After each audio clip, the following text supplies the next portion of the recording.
ThaBoxingvoice.com, live here with Craig Richards, 175-pounder. You got some sparring in Vegas and you loved it. Loved it. It was serious. It was good.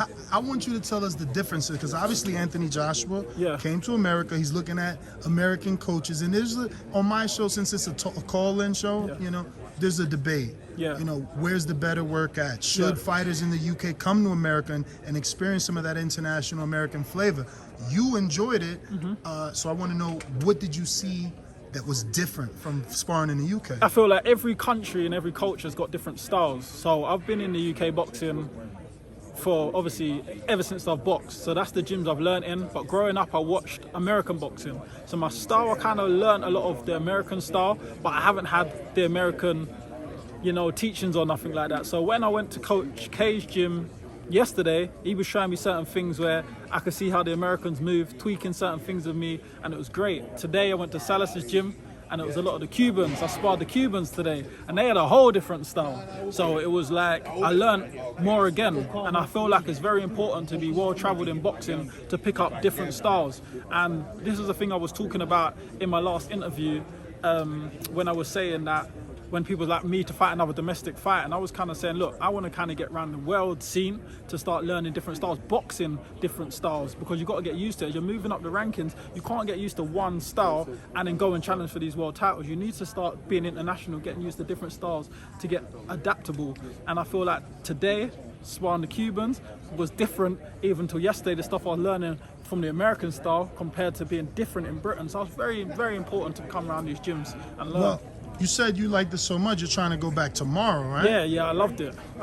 Yeah, do you know what it was? It was different. In Britain, you sparring, it's professional. You have your coach in the corner, he has his coach in the corner. You know, they whisper a little instructions, you get in there, you do what you think. At the most, they might say, pick your hand up, double up the jab. But when I was in Salas's gym today, they was all around the ring. I don't know what they were shouting, because they was all shouting in Spanish. And they was on the ropes, and they were saying to their man whatever they were saying. I don't know, but it sounded like they wanted him to get me out of there. I mean, you know it. I feel like that's an unwritten rule. You're not from this gym. They about to give it to you. Yeah, of course. It's crazy. So when I walked in there, they said to me, look, we've got a middleweight. And then I said, is he big enough? I was like, who do you want? They said, you want him? And pointed and started laughing at the heavyweight. I said, yeah, give me him. They're like, what? I said, yeah, give me him and him. So like, you sure? I said, yeah.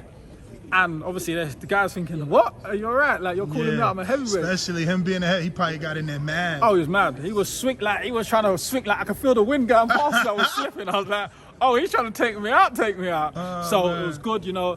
I was a little bit fatigued from yesterday's training, so I weren't getting to counter as much. Obviously, I was going through phase 1. I could have been following up phase 2 at times, but I weren't really going through the phases as much as I could, but it was good work.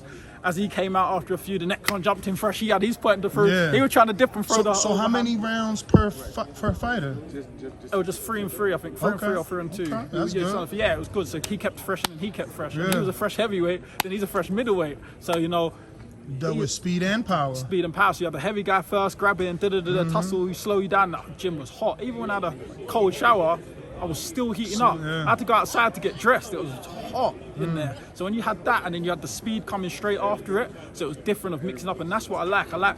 Because boxing's a sport.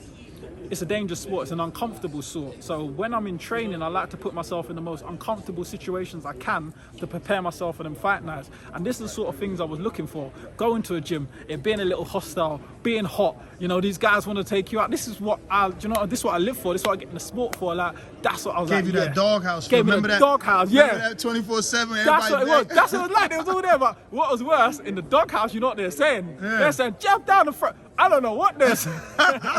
You gotta bring me there. I'm gonna translate. Yeah, I need a translator. Dog. Where's he gonna hit me? Yo, what's he about to do? Is he gonna? So it was even more because you had the doghouse mentality in Spanish. Yeah. So you told me that you told Eddie you were willing to go to Russia because you wanted that Bivol rematch, and obviously he's gonna possibly fight in Russia. So you put your name in the hat. Yeah, if Bivol's fighting in Russia, as I said, I would love to jump in to go. So obviously some people are going, oh no, you didn't beat him the first time. So why do you think one more crack at him, you get it right? I feel like all I've done is, if you watch the fight, you can see the fight. I weren't going through the gears at times. You could see when I started going through the gears later, how I got on top of him. And you can see he was holding at times, trying to see it out.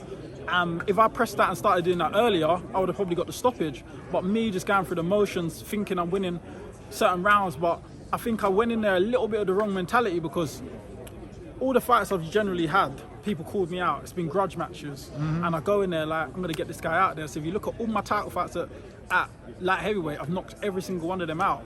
But when I came to the Bivol fight, we was in a hotel week together. So I saw him breakfast, lunch, and dinner. Hi, you alright? On my birthday, was the day before the fight. He come and brought me cake. You know, oh, here you go, champ. Shaking hands. And if you notice, if you see the mentality in the ring after every round, we're like, yeah, good round, good round. Yeah. We're sparring each other like we're sparring and we're friends. And I think I kind of tuned into the sparring mentality rather than the killer mentality I usually have. And obviously, when I heard it was close in the 9th or 10th, I stepped it up. And that's when I stepped it up and started hurting him and getting to him. But if I knew it wasn't close at that point to where I needed to step it up earlier, I would have done that from earlier. If you could see in the 12th round, I had the most annoying thing is I had probably 5 more rounds in me. And who wants to come out of a fight short with so much left in there? Yeah. So it kicked me. It was a pro and a con. It was bitter and sweet because what let me know is that I didn't even go through the gears and I come around short. So it was like, you know you belong to be there and you could beat him, but at the same time, the bitterness is knowing that you've come out short and you had loads left to give. So it's just kind of like, I would like to right that wrong line. I've got the ability to do it now. Sometimes you think, I need to go away, learn, get more experience, but I didn't feel like that. I knew I had the ability there and then to get the job done. And I even said to him afterwards, yo, do you want to run it back? He said to Eddie, where the F did you find this guy? After the fight, it was mutual respect, you know. He said to me, you got a very high IQ, you're smart, you know what I was doing. And same with him. At certain times it didn't look active in there, but we both were trying to set traps for each other. We're both clever fighters and we're used to outsmarting fighters. So I think we kind of met our match in there mentally. And it was a good fight and I'm just ready. I just believe that I've got the tools to get the job done.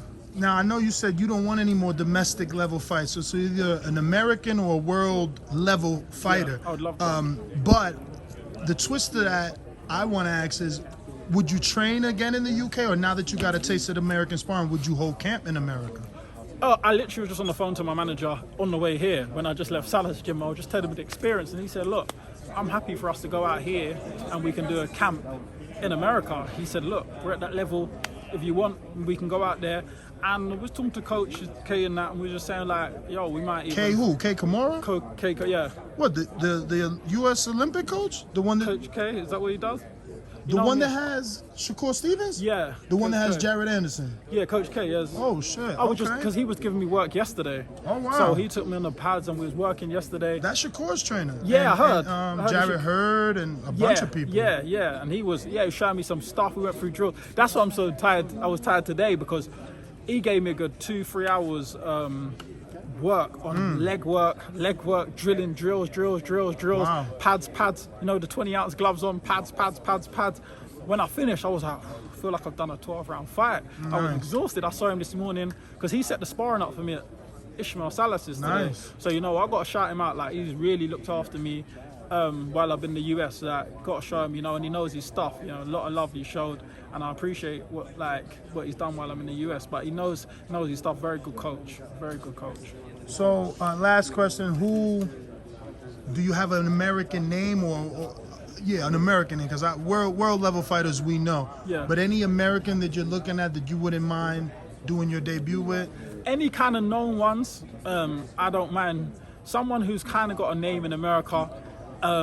So, you know, when I come to America, people know him. So when I come and perform, people they'll remember me. I don't want a guy that no one knows. I've come here, I'm not going to be remembered. It's just another tick sheet and ran off. See, when I'm coming, I'm not in the sport to make up numbers. I want to make my mark in this sport. And I made it obviously in Britain. I cleared up Britain, won the British title, whatnot, beat guys 14-0, 12-0, 10-0, 12-1, all the domestic guys in Britain. And I feel like that's ticked off. You wouldn't really go in the UK anywhere in boxing, in any gym, and say my name and they don't really know who I am. So in America now, it's a different story. And I feel like if I'm going to come to the American market, I need to make an impact on some good names to really establish myself here. Well, Craig Richards, man, we appreciate your time. Give us your social media if anybody that isn't following can do so. _ Craig Richards on Instagram. Can't remember the rest of them, but _ Instagram on Craig Richards. Follow my journey and it'll be a good one. It'll definitely go straight to the top. Thank you for your time. If you enjoyed the video, feel free to hit the like, subscribe, and share. As always, if you want to support us to the next level, head over to the patreon.com/ThaBoxingVoice. We have tons of exclusive from Border Wars, from title, betting shows, the list goes on and on and on. But in addition to that, if you guys have questions for fighters, trainers, and promoters, this is where you can submit them. We will run out, get these questions answered, and put it back on the show just for you guys. Appreciate it. Peace.